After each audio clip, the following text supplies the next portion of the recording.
I think the larger question which we are talking about is to what extent should the invocation of memory play a consistent part in the political rhetoric of a state.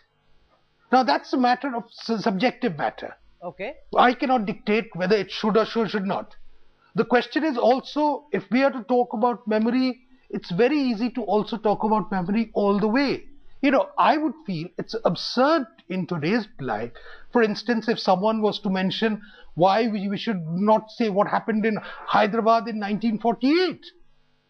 You know, it could all be raised. Whether that's a very mature point of view is something.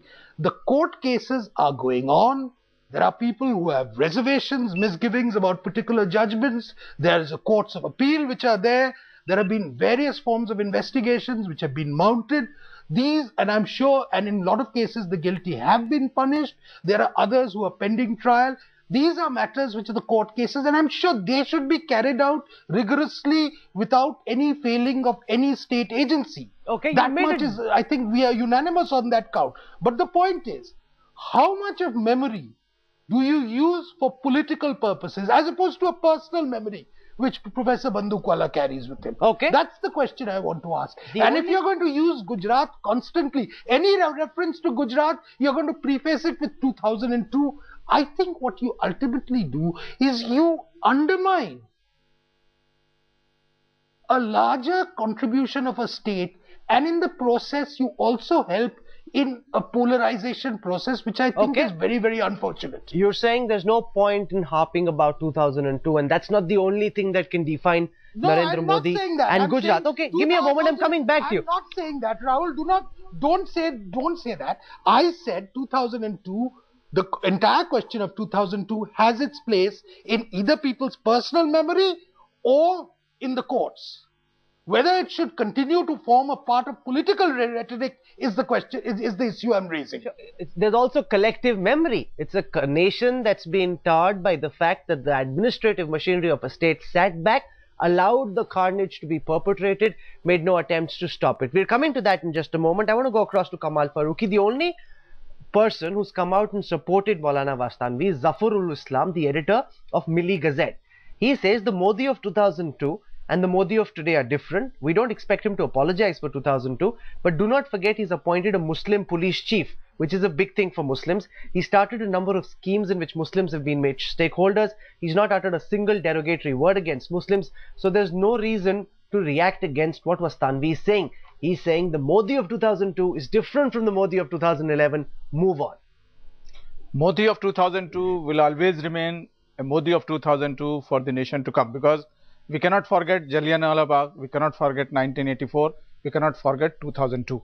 And we are not talking about the politics. Unfortunately, this statement has come from a religious person, and the religious person should be very careful.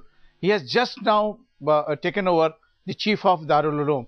So while he should have been very careful in making these kind of statements, he is speaking on behalf of a person who does not have even the remotest possible kind of apology or a kind of grief or a kind of any word of sympathy for the Muslims. He is the one, even after 2002 riots, he did not allow any of these schemes to for the rehabilitation of the people over there. He did not allow the cases to follow up. He allowed all kind of police action. We are not concerned whether this one gentleman was appointed as the police commissioner or not, but we know it that a police commissioner of his time, Mr. Pandey, he was the one who was instigating the police officers by saying that after all, the police in the uniform is also civilian. What I am trying to tell you, Modi, we do not want to discuss Modi in the politics, because we are not talking politics. We are talking about the nation. We are talking about a setback to the secular forces. I am not talking about the Muslims alone. I am talking about all those secular forces in the country who do not want this kind to be repeated again and again. And absolutely, we will not be in a position to forget unless the justice is being given to all those people what Asaduddin Owaisi Bhai and other people are talking about. And it will be good for him, for Mr. Vastanvi, to apologize to the nation. I totally support Hazrat Maulana Imam Bukhari Sahib, who is asking for the apology, because yesterday's statement and today's statement, if you mix them together, there is absolutely no change. What actually impression is being given to the nation? that forget about 2002, move on. We cannot, how can, in our freedom struggle, how could we forget General Dyer who had killed those kind of people? We can never forget.